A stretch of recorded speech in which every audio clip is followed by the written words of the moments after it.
여러분 안녕하십니까? 오늘이 수요일 날이죠. 내일서부터는 또 이제 생업에 복귀해가지고 열심히 일을 해야 되겠습니다. 지금이 2025년 8월 6일 오후 3시 23분을 지금 지나가고 있습니다. 여러분 말이죠. 일을 열심히 해야 됩니다. 일을 해야 건강하지, 놀면은 불안하죠. 생각해보세요. 통장에 한 100억대의 돈이 통장에 있다 하면은 놀아도 불안하지 않습니다. 그런데 통장에 별로 돈도 없는 사람이 놀면은 굉장히 불안해지는 겁니다. 심리적으로 불안해지는 거예요. 그래서 일을 해야 정신적으로나 육체적으로 건강해지는 겁니다. 비록 통장에는 돈이 없지만 그래도 일을 하니까 내가 이렇게 돈을 번다. 이런 안도감이 생기고, 그런 정신적으로 안도감이 생기고, 또 육체적으로는 이 몸을 많이 움직이니까, 몸을 많이 움직여야 사람 되거든요. 그래, 운동도 되고, 그래서 일을 해야 사람은 건강해지는 겁니다. 정신적으로도 건강해지고, 육체적으로도 건강해지는 거죠. 거듭되는 얘기지만은, 통장에 돈은 없는데 논다? 굉장히 불안해지는 겁니다. 여러분 적은 수입이라도 고정적으로 생길 수 있는 그 수입이 굉장히 정신적으로 안정감을 주는 거죠. 그래서 여러분들 연예인들이 나와서 이렇게 얘기를 할 때 보면 연예인들이 오락 프로 같은 데 나와서 얘기를 할 때 보면 공황장애니 이런 얘기를 많이 하잖아요. 공황장애라는 게 뭡니까? 갑자기 불안감이 엄습해 오고 가슴이 후두후두 뛰거든. 그런 걸 이제 공황장애라고 한단 말이죠. 그럼 연예인들이 왜 장애에 많이 걸릴까? 사실 연예인들이요, 직업이 없는 사람들입니다. 그렇잖아요. 연예인들이 인기가 좋아가지고 방송국에서도 수시로 불러주고 이러면은 괜찮아요. 돈벌이가 좋습니다. 그런 사람은 돈벌이가 아주 상당히 돈을 많이 벌고 좋은데, 자, 방송국에서도 별로 안 불러줘. 근데 딱지는 배우라고 붙어서 어디 가나 배우 아무개 이렇게 소개를 하는데 사실 방송국에서는 불러주질 않아. 이렇게 되면 수입은 없는데 어딜 가나 배우라는 딱지가 붙어가지고 배우 아무개다 이렇게 소개를 받고 백수인데 가슴이 후두후두해지는 거야. 불안해지는 겁니다. 그래서 사람은 말이죠. 돈이 많고 적고, 첫째가 적은 수입에도 고정적인 수입이 있어야 되고, 나가서 열심히 육체적으로 일해야 정신도 건강해진다 이겁니다. 그렇던 걸 말씀드리고요. 내가 또 여러분들한테 자랑하고 싶은 게, DJI가 어떤 회사입니까? 이 DJI라고 했잖아요. 스펠링으로. DJI. 이 DJI가 어떤 회사냐면은 여러분들 잘 아실 것입니다. 드론을 만드는 회사예요. 이 드론을 만드는 회사에서 이제 액션캠도 만들거든요. 근데 전번에는 내가 사용하던 게 어떤 액션캠을 사용했냐면은 오즈모4, DJI 오즈모4라는 그런 걸 사용했습니다. 게다가 요번에 이게 획기적인 게 나와가지고 이걸 구입했습니다. 이거는 360도 카메라입니다. 360도를 찍는 거예요. 그래서 파노라마 동영상도 찍고 상당히 획기적인 면이 있어요. 기존의 오즈모4나 이런 것보다는 상당히 획기적으로 나왔습니다. 그래서 구입했습니다. 그렇다는 걸 말씀드립니다. 이걸 구입하면은 사용하려면은 바로 사용할 수가 있는 것이 아니고 DJI 미모라는 그런 애플리케이션이 있어요. 스마트폰 애플리케이션이라는 게 있는데 그 DJI 미모라는 거를 이제 설치해 놓고 거기서 이제 활성화를 시켜야 되는 겁니다. 한마디로 활성화가 뭐냐면은 사용 등록이다 이 말이죠. 그래야 이게, 그러니까 어디다 사용 등록을 하냐면은 그 DJI 미모라는 그 애플리케이션을 접속하면은 거기서 모든 행하는 행동이 DJI 그 본사 서버와 연결이 되는 겁니다. 그래서 여기서 이제 그래서 내가 이걸 활성화시키면은 대한민국의 이승열이라는 작자가 이 액션캠을 샀다. 이런 것이 DJI 본사에 등록이 되는 거예요. 이제 DJI 본사 서버로 이제 연락이 가는 겁니다. 이제는 또 여기를 샤넬 5를 할 차례이죠. 여러분 샤넬 화이브라는 게 뭡니까? 향수 그 명칭이잖아요. 샤넬 화이브라는 그 향수가 있습니다. 그래서 이게 샤넬 화이브고 이게 침실에 있는 마릴린 먼로죠. 침실에서 이제 잠을 자려고 하는 마릴린 먼로.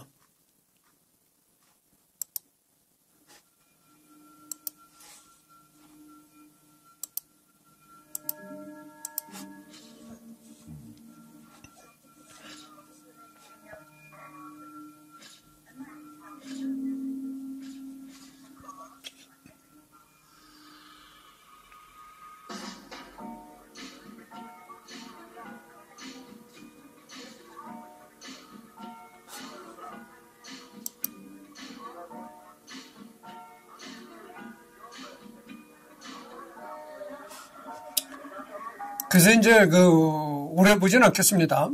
그래서 여기 보면은 아시잖아요. 사람들이 종종 질문하는 것들. 잠잘 때는 뭘 입으시나요? 파마자 위옷? 파마자 바지? 아니면 나이트 가운? 그래서 전 샤넬 넘버 5라고 했죠. 샤넬 넘버 5라고 했죠. 사실이거든요. 알몸이라고 말하기 좀 그렇잖아요. 아시잖아요. 하지만 사실일 건 사실인걸요. 이런 얘기는 마릴린 먼로가 이런 얘기를 한 건데 이 얘기를 누구와 했냐면 1960년 4월 프랑스 잡지 마리 클레르와의 인터뷰한 얘기입니다. 그러니까 프랑스 잡지 기자와 인터뷰한 게 이제 남았는데 그러니까 마릴린 먼로는 너무 이제 미모가 뛰어난 여자다 보니까 온 이 세상 남자들이 다 궁금한 거야. 아니 저렇게 아름다운 여자가 이불 속에서 잠잘 때는 어떻게 자는가? 또 이것까지 또 궁금한 거야. 그래가지고 여러 가지 얘기가 나오니까 거기에 대해서 마릴린 먼로가 답을 한 겁니다. 잠잘 때요? 뭘 입으시나요? 파자마 위옷? 파자마 바지? 아니면 실크 나이트 가운? 그래서 전 샤넬 넘버 5라고 했죠. 사실이거든요. 알몸이라고 말하기는 좀 그렇잖아요. 아시잖아요. 하지만 사실인걸요. 이런 질문에 대답하는 겁니다. 나는 실크 나이트 가운을 입고 자는 것도 아니고 파자마를 입고 자는 것도 아니다. 나는 그냥 아무것도 입지 않고 팬티 하나만 걸치고 맨 알몸으로 샤넬 넘버 5, 샤넬 넘버 5와 함께 잠을 청한다. 샤넬 넘버 5가 뭡니까? 향수라고 했잖아요. 그러니까 자기는 샤넬 넘버 5 향수를 좋아한다 이겁니다. 취할 정도의 독한 향기를 좋아하며 설결이 민감해 속옷도 걸치지 않고 낮에 수면하기를 선호하는 마릴린은 샤넬 넘버 5를 예의라는 듯이 애용하고 수시로 뿌렸다. 그녀는 확실하게 넘버 5를 격식 있는 태도로 대했다. 라이징 스타이던 1952년 라이프 매거진과의 한 인터뷰에서 무엇을 입고 잠자느냐는 기자의 질문에 마릴린은 당당히 샤넬 넘버 5로만 입는다라고 답변했었는데 당시 인기 있던 향수인 넘버 5를 그녀도 애용했던 것이다. 사실 누드 차림으로 잠을 자던 그녀는 단지 누드라는 말을 꺼내기 싫어서 간접적으로 누드를 표현하기 위한 말이었다. 그러니까 자기는 팬티 하나만 입고 홀딱 벗고 잔다 이거죠. 마릴린의 이미지와 매우 매치되던 넘버 5는 인터뷰 후 컨셉을 더욱 확실히 다질 수 있게 되었다. 인지도와 매출 또한 전보다 높은 수치로 올랐으며 마릴린 먼로의 향수라는 이미지로 숙녀로서의 상징이자 매혹의 향이던 샤넬 넘버 5는 또 하나의 아이콘이 되었다. 마릴린 먼로가 이렇게 얘기를 해가지고 참 샤넬 넘버 5는 굉장히 광고가 되었다 이 말이죠. 앤디 워홀. 우리는 유명해지길 원한다. 앤디 워홀과 인터뷰 중에서 이렇게 말했던 거죠. 마릴린 먼로의 대중문화적 아이콘이고 미술 분야로 더욱 확고해졌는데 대중문화를 이용해 더 큰 문화를 만들기를 원했던 화가 앤디 워홀은 미술의 팝 컬처를 결합시켜 팝 아트를 만든 후 미술의 패러다임을 바꿨다. 그러니까 이 앤디 워홀이라는 사람은 이 사람이죠. 이 사람이 이제 앤디 워홀이라는 사람인데 예술과 영화 프로듀서라고 나왔네요. 예술과 영화 프로듀서.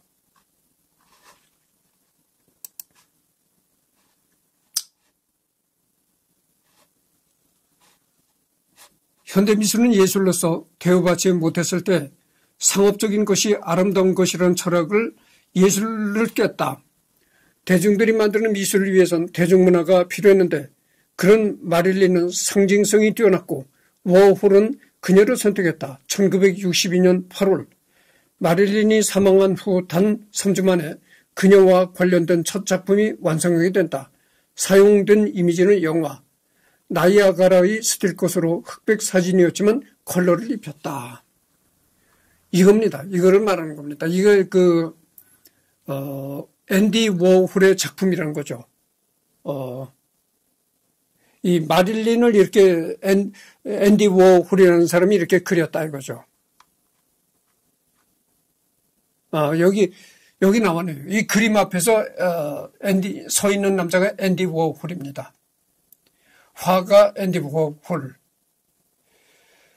첫 작품명은 마릴린 딥디크로 50개의 같은 이미지를 각각 25개씩 컬러 흑백으로 나눠 삶과 죽음을 표현한 작품이다. 또한 같은 해에 골드 마릴린이라는 또 다른 그녀 관련 작품을 발표했는데 마릴린의 얼굴 사진을 중앙에 놓은 뒤 금색 캔버스에 복사했다. 그중 1964년작 작품 마릴린은 매우 인지도가 있고 대중화되었는데 앤디 워홀의 작품 중 깡통 캔과 함께 가장 아이콘적인 작품으로 평가받는다. 실크 스크린을 이용해 같은 이미지를 다른 색깔로 여러 번 입혀서 다품종 대량 생산을 한 걸로 유명하다. 이 작품은 한국 미술 교과서의 지정 작품인 만큼 대중적 인지도가 매우 높다. 물론 미국 미술 교과서도 필수 요소로 실리고 영국, 프랑스, 독일, 일본 등 대부분의 선진국 국가의 교과서에 실리는 미술사의 입지적인 작품이기도 하다. 여러분 잠깐만 기다려 주십시오. 지금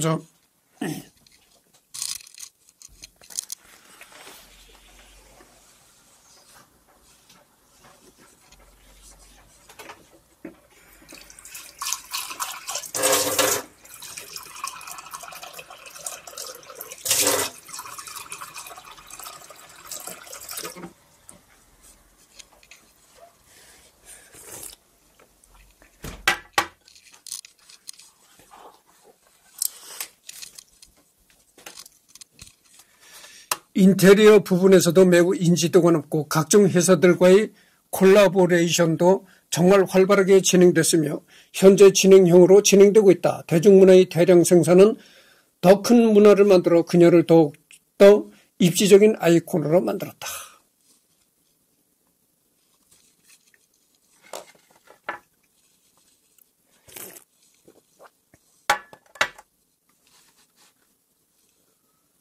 그러니까 이제 여기서 볼 수 있는 것이 마릴린 먼로가 얼마나 유명해졌는지를 알 수가 있습니다.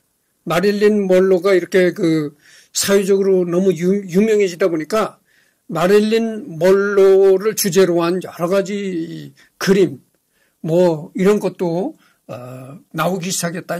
이런 얘기입니다. 1962년 발표된 첫 작품인 마릴린 딥디크와 같은 해 발표된 골드 마릴린이라는 거죠, 이제. 카일리 제너 집 인테리어.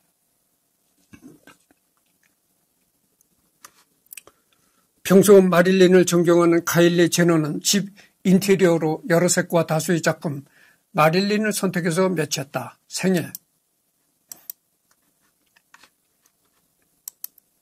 생애를 봅시다. 유년기. 이게 이제 마릴린 먼로가 어렸을 때 모습이네요. 유아기 때 모습인데 1926년 6월 1일 미국 캘리포니아주의 로스앤젤레스 이름 노마진으로 태어났다. 그러니까 내가 처음 시간에 얘기를 했잖아요. 이 마릴린 먼로의 처음 남편이 LA 경찰관이었다. 이런 얘기를 했었잖아요. 그러면 여러분들 경찰관이라는 그 직업이 내가 경찰관 분들이 이런 얘기를 들으면 서운해하지 마시기 바랍니다. 그냥 일반 사회적인 얘기를 할 뿐이에요. 경찰관들이 참 사회적으로 좋은 일을 많이 하시잖아요. 근데 좋은 일은 많이 하지만 경찰관 세계에서도 아주 뭐 고위급이 아닌다면 일반 경찰관들은 그렇게 뭐 사회적으로 그렇게 유명한 그런 대접을 못 받는 사람들이잖아요. 그러니까 이 마릴린 먼로가 그렇게 어마어마한 미모를 가진 여자가 처음 결혼했던 남자가 바로 경찰관이었다고 하죠. LA 경찰관이었으니까 사실 그 경찰관이 남자로서 얼마나 행복했겠어요. 응? 그렇게 아름다운 여자를 아내로 맞아들였으니까 얼마나 남자로서 행복했겠나 이 말이죠. 근데 그 눈에 얘기를 하잖아요. 돈 잘 버는 능력이 있는 남자가 여자를 거느린다. 내가 이런 얘기를 했는데 그렇기도 하지만 간혹 가다가는 정말 돈이 없는데도 미인을 데리고 사는 남자가 혹간가도 있긴 있어요. 그게 이제 그런 케이스를 보고 뭐라고 하냐면 여복이 있다 이런 얘기를 하는 거죠. 근데 내가 이 악기 액션캠 이 마릴린 먼로도 이제 오래 갈 겁니다. 내가 자꾸 개인적인 얘기를 하다 보면 이 액션캠을 샀다고 했잖아요. 360도 촬영되는 액션캠을 샀다고 했는데 액션캠을 가지고 다니면서 내가 여행을 하면서 찍는 그 독신 여행이라는 그런 또 유튜브를 하고 있어요. 근데 요즘에 내가 굉장히 더워서 이제 여행을 안 다니고 있는데 올해 3월 달에 여행을 여주로 갔는데 그 주변 사람들이 자꾸 뭐 가족여행 어쩌고 나보고 그러는 거예요. 가족끼리 다니고 뭐 어쩌고 그래. 그래서 내가 그 전까지는 독신여행이라고 안 했는데 다른 이름을 사용했는데 그래가지고 나는 독신이다. 가족이 없다. 혼자 여행을 다니는 사람이다. 이렇게 해가지고 그때서부터 내가 독신여행이라는 이제 그거를 붙였단 말이죠.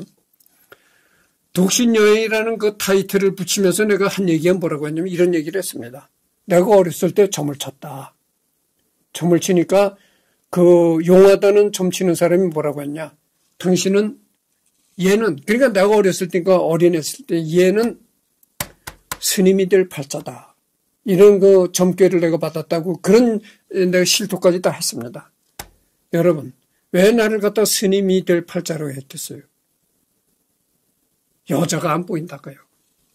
얘 일생에는 이 여자가 보이질 않는다고요. 그러니까 스님이라고 얘기를 한 거예요. 얘는 한평생 독신으로 산다 이렇게 직설적으로 얘기를 안 하고 얘는 스님이 될 팔자요 이렇게 얘기를 한 거야. 그렇게 이렇게 빙 돌려서 얘기를 한 거야. 그래서 새겨들을 줄 알아요. 그렇잖아요. 그게 맞은 거예요.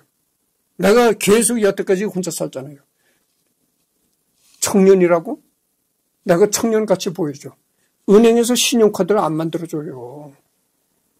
응? 왜 신용카드를 안 만들어주겠어요? 내가 길게 얘기를 하지 않겠습니다. 그러니까 평생을 혼자 살았다. 앞으로는 점점 더 혼자 살 가능성이 많아졌는데 그렇잖아요. 나이는 많아지고 결혼 가지고 있는 돈은 없고 점점 가능성이 희박해지는 거죠. 근데 경찰관 얘기하다가 내가 이런 얘기를 했잖아요. LA 경찰관 하는 사람이니까 무슨 돈을 그렇게 많이 벌겠어요. 써요. 경찰이라는 게 박봉으로 살아가는 사람들이잖아요. 그러니까 돈도 많지 않은 평범한 경찰관이 이렇게 어마어마한 미인과 결혼해서 살았으니까 여자복이 탁월했다 이렇게밖에는 생각할 수 없었다 이런 얘기죠. 1926년 그러니까 뭐 이렇게 그 경찰관이 돈도 많지 않고 박봉생활하던 경찰관이 어마어마한 미인과 결혼했으니까 얼마나 밤에 뜨거운 사랑을 참 육체적인 뜨거운 사랑도 나눴겠어요. 그러니까 참 여자복이 참 많았던 사람이죠. 1926년 6월 1일 미국 캘리포니아주의 로스앤젤레스에서 참 말도 잘한다네. 이 발음이 말이죠. 이름 노마진으로 태어났다.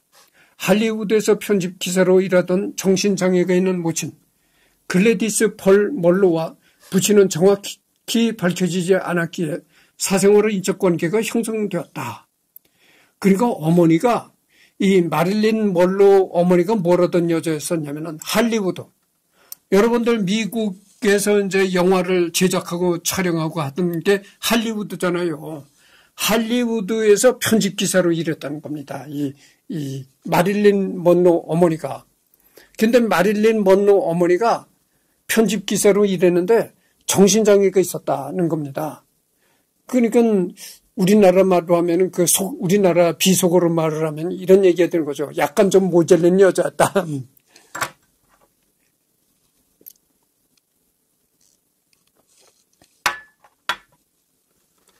어머니인 글래디스는 1902년 5월 27일 멕시코에서 출생했는데 마릴린의 할머니인 델라 멀로는 아칸소주 출신이며 할아버지인 오티스 멀로는 미니애폴리스 출신이 미국인이기에 마릴린의 어머니는 순수 유럽계 미국인이다.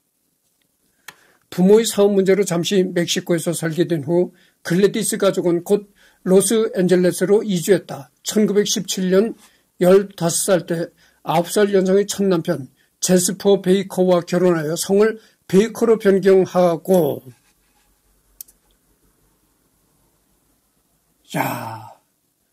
그러니까 이렇게 뛰어난 미모를 가졌던 여자가 어렸을 때 결혼했네요. 15살에 결혼했다니까 어떻게 됩니까? 어렸을 때 결혼했죠. 15살이니까 우리나라로 말한다면 중2. 일찍 빨리 학교에 들어간 애는 중3. 그렇지 않으면 그렇죠. 한 중3 정도 되는 나이라고 봐야 되겠죠. 그때 9살 연상의 첫 남편 제스퍼 베이커와 이제 결혼했다는 거죠. 이 제스퍼 베이커라는 사람이 아까 잠깐 말했지만 이 사람이 이제 LA에서 경찰관을 했던 사람이다 이 말이죠. 1918년 마릴린의 이부 오빠인 로버트 커밋 베이커와 연이어 1919년 이부 언니인 버니스 이네즈 베이커가 태어나게 된다. 그러니까 이걸 보면 알 수 있는 게 그 뛰어난 미모를 가졌던 여자가 15살에 결혼했다는 걸 보니까 태어날 때 가정 환경이 별로 좋지 않았다는 걸 짐작할 수가 있는 거예요. 생각해 보세요. 태어날 때 가정 환경이 좋았으면 15살에 결혼하겠어요? 그때 한참 공부하죠. 공부하느라 정신이 없을 때인데. 그러니까 가정도 불우하고 그러니까 빨리 결혼시킨 겁니다. 이제. 우리나라도 그렇잖아요. 우리나라도 가정 환경이 좋지 않고 하면은 자식들 빨리 결혼시켜버리잖아요. 남편인 제스퍼는 다혈질이며 폭력적이었는데 글래디스에게 자주 욕을 하며 폭력을 휘둘렀고 자녀들에게도 폭력을 사용해서 1921년 글래디스는 이혼 소송을 진행해 단독 양육권을 성공적으로 얻었지만 제스퍼는 일방적으로 그의 고향인 켄터키에 아이들을 납치해서 가서 키운다. 1924년 노르웨이 출신의 이민자 마틴 에드워드 모텐슨과 두 번째 결혼을 하게 된다. 이 둘은 1년 후 별거를 하게 되고 곧바로 글래디스는 일하던 영화사인 PKO 픽처스의 상사. 잠깐만요. 내가 이게 잘못 얘기한 것 같은데.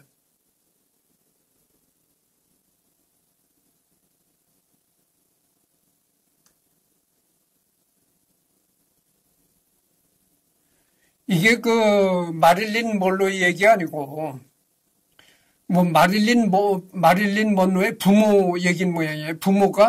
마릴린 먼로의 부모가 15살에 뭐 결혼했다 이런 얘기인 모양이네요.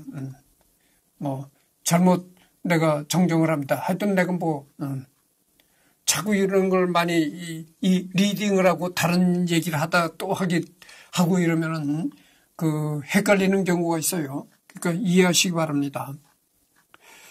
그러니까 여기 보면은 그 유년기 얘기가 나오니까 유년기라고 했는데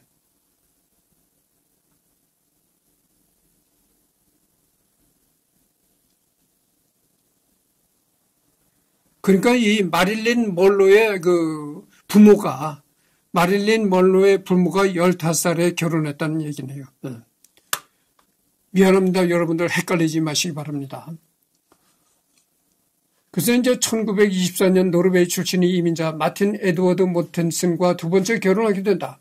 이 둘은 1년 후 별거를 하게 되고 곧바로 글래디스는 일하던 영화사인 PKO 픽처스의 상사 찰스 기포드와 연인 사이가 되었다. 글래디스는 PKO 픽처스에서 일하던 중 임신을 하게 되었는데 그 후 글래디스와 마틴은 공식적 이혼을 한다. 1926년 셋째이자 마지막 아이인 마릴린이 태어나지만 애매한 시기에 태어나서 아버지가 밝혀지지 않았다.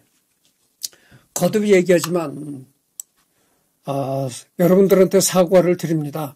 이 15살에 결혼했다는 거는 마릴린 먼로가 15살에 결혼했다는 것이 아니고 마릴린의 어머니가 15살에 결혼했다는 얘기입니다.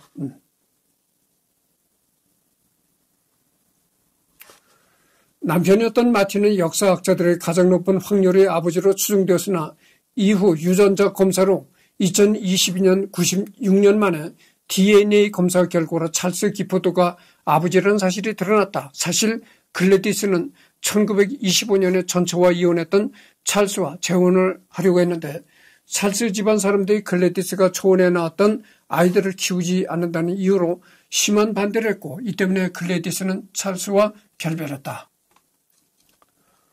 여기에 글래디스와 마틴이 아직 법적으로 이혼하지도 않았던 것도 한몫했다. 결별 이후 찰스는 두 번 다시 나타나지 않았고 이 때문에 마릴린은 아버지에 대한 존재를 많이 그리워해서 에이브러함 링컨을 아버지 대신 여겼다고 한다.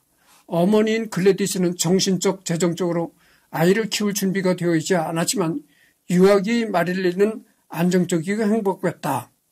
그렇지만 아버지가 없는 이유를 자주 물었으며 부족한 애정에 외로움을 느꼈다고 한다.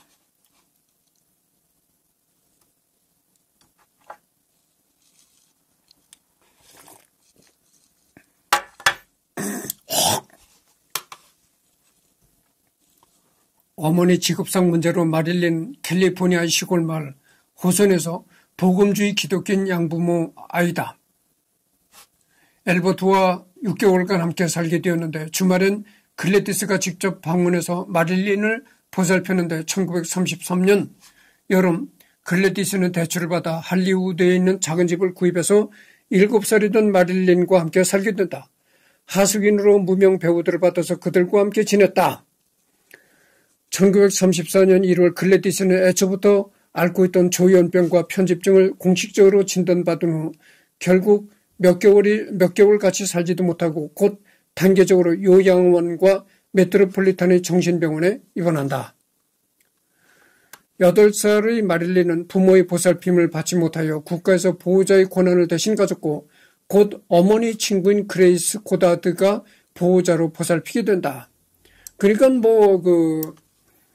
마릴린의 그 유아기는 결국 행복하다고 볼 수가 없는 거죠. 그러니까 마릴린을 낳은 친어머니는 그러게 정신적으로 약간 모자리는 그런 것도 있었고, 그래서 생활도 넉넉지 못했고, 그래서 남편과 살다가 또 이혼했고, 그래서 남편과 살다가 이혼해서 이제 그 마릴린을 키우면서 여러 가지로 그랬다 그죠. 마릴린은 안타깝게도 유아기를 지나 성장기가 될 점 큰 상처를 받았는데 이 시기 4년간의 생활은 불안정하며 불우했었다. 처음 16개월 가는 또 다른 지인인 존 애킨슨 가족과 함께 살게 되었는데 이 기간 동안 존에게 첫 성적 학대를 당하게 된다. 그러니까 이제 남의 집에 얹혀 살게 되었다 이거죠. 존 앤키스 가족한테 이제 얹혀 살게 되었는데 그 가족 중에 한 사람이 이제 이 마릴린 먼로를 성적으로 학대했다고죠. 이때 마릴린 먼로가 겨우 8살 뿐이 안 됐었는데 내가 이 발음도 마릴린 먼로 발음도 잘 안 되네. 하여튼 이해하시기 바랍니다. 마릴린 먼로가 겨우 8살 뿐이 안 된 어린 애였었는데 이 어린 애를 성적으로 이렇게 가지고 놀았다 그죠. 수줍음이 많았던 마릴린은 학대 후 일시적으로 말대듬을 하며 발작을 일으켰고 태도 또한 더욱 소극적이고 움츠러들었다. 그 후 어머니 친구인 그레이스와 남편 어원 및 다른 두 가족들과 함께 살았는데 이 시기에도 어윈에게 성추행을 당했다고 알려진다. 그러니까 어렸을 때 그렇게 가까운 사람들한테 그렇게 성추행을 당했다. 한 달 후 그레이스는 마릴린을 로스앤젤레스의 한 고아원에 맡기게 된다. 그 고아원은 모범적인 기관으로 평가받은 곳이지만 마릴린은 버려진 느낌을 받았고 잘 적응하지 못했다고 한다. 마릴린이 가족과 함께 사는 것이 더 낫다고 생각한 고아원 직원의 의견으로 그레이스는 1936년 정식으로 법적 보호자가 되지만 1937년 여름까지 고아원에서 마릴린을 데리고 나가지 않았다. 그 후 그레이스의 가정에서 머물게 되었는데 이곳에서 두 번째로 머문 기간은 몇 개월밖에 되지 않는다. 그레이스의 남편인 어윈이 마릴린을 성추행한 것을 들켰기 때문이다. 또 거주지가 바뀌어야 하는 마릴린은 슬럼가인 콤프턴에서 사는 친척, 그레이스의 친구들 사이에서 짧은 기간 여러 가정의 계속된 변화 속에서 살아야 했다. 그러니까 이 마릴린을 성추한 것이 어린 마릴린 먼로를 성추행한 것이 누구냐면은 이붓 아버지다 그죠. 그러니까 자기 어머니와 결혼한 이붓 아버지가 마릴린 먼로를 어렸을 때 성추행했다. 근데 그게 이제 자기 어머니가 그걸 알게 됐다. 자기 딸을 이붓 아버지가 성추행한다는 걸 알고서 이 마릴린 먼로를 쫓아냈다는 겁니다. 집에서 그 어머니가 자기 남편이 이붓 딸을 성추행한다는 걸 알고 이 마릴린 먼로를 쫓아냈다는 거예요. 집에서 쫓아내니까 어떡합니까? 친척들 이런 사람들한테 돌아다니면서 몇 달씩 이렇게 돌아다니면서 얹혀 살았다 이런 얘기죠. 굉장히 생긴 건 미모는 뛰어나지만 굉장히 어렸을 때 불행한 유아기를 보냈다 이렇게 말할 수가 있습니다. 그래서 슬럼가라는 것은 굉장히 아주 더럽고 지저분하고 낡은 그런 아주 가난한 마을에 사는 친척들한테도 얹혀서 살았다 이런 얘기죠. 이게 이제 청소년기 때네요. 이 뒤에 있는 여자가 하여튼 청소년기인데 이때도 보면은 이목구비가 또렷한 게 아주 미모가 좋았네요. 이때도 보면. 마릴린이 처음으로 배우가 되고 싶어한 이유는 어린 시절 경험 때문이었는데 한 위탁 가정에서 그녀를 집에서 나가게 하려고 영화관에 자주 보냈고 그녀는 어린 시절에 밤낮을 가리지 않고 영화관에 앉아서 시간을 보내서 했다. 스타가 되고 한 인터뷰에서 저희 주변 세상이 암울했기 때문에 뭐든 좋아하지 않았습니다. 누군가 이것이 연기라는 말을 했을 때 기뻤기에 저는 연기를 하는 배우가 되고 싶었습니다. 앞엔 너무 큰 스크린이 있지만 뒤엔 작은 아이 혼자 있는 것을 나는 사랑했다라고 말한 적이 있었습니다. 그러니까 이렇게 불우한 환경에서 자기가 즐겨할 수 있는 거는 영화관에서 이제 그 영화관에 가면 이 스크린이 이렇게 자꾸 스크린에 나오는 영상이 왔다 갔다 하면서 그러니까 거기에 이렇게 빠져가지고 살았다 이런 얘기죠. 거기에 빠져 살다가 야 나도 저렇게 배우가 돼서 스크린에 한번 나가봤으면 좋겠다 이런 그 생각을 불현듯 하게 됐었다 이 말입니다. 1938년 또 다른 가정에서 그레이스의 이모이며 노인이던 아나와 함께 몇 년간 지속적으로 살게 된다. 아나는 마릴린을 중학교에 등록해 학교에 다니게 했고 함께 매주 기독교 예배에 나갔었다. 학창 시절 마릴린은 평범한 학생이었지만 글쓰기에 탁월한 재능을 보여 학교 신문에 직접 쓴 글을 여러 번 기고했다고 한다. 노인이던 아내의 건강 문제로 1941년 다시 그레이스와 함께 살기 위해 로스앤젤레스의 벤나이스로 돌아왔는데 같은 해 벤나이스 고등학교에 다니기 시작한다. 1942년 직업상의 문제로 그레이스 가정은 웨스트 버지니아주로 이주해야 했지만 캘리포니아주의 아동보호법은 그레이스가 마릴린을 주 밖으로 데려가는 것을 막았기에 같이 이주하지 못한다. 그래서 마릴린의 어머니가 그레이스인데 그레이스의 이모, 그레이스와 이제 형제가 됐던 이모의 덕분으로 이모의 혜택을 받아서 이모가 중학교에 입학시켰다 이런 얘기죠. 그래도 뭐 어쨌든 간에 그렇게 불우한 환경에 지내면서도 고등학교까지는 다녔네요.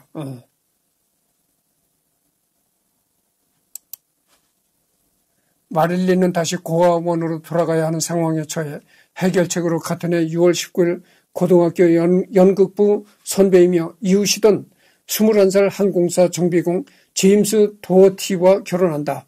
결혼함과 함께 고등학교를 중퇴하고 주부의 삶을 살았는데 1943년 제임스가 군에 입대하자 군부대 인근 지역인 센타 카탈리나에서 그의 부모와 함께 집을 옮기며 살게 된다. 그러니까 내가 전부 말을 잘못했는데 마릴린의 첫 번째 남편이 그 경찰관이 아니고 마릴린의 첫 번째 남편이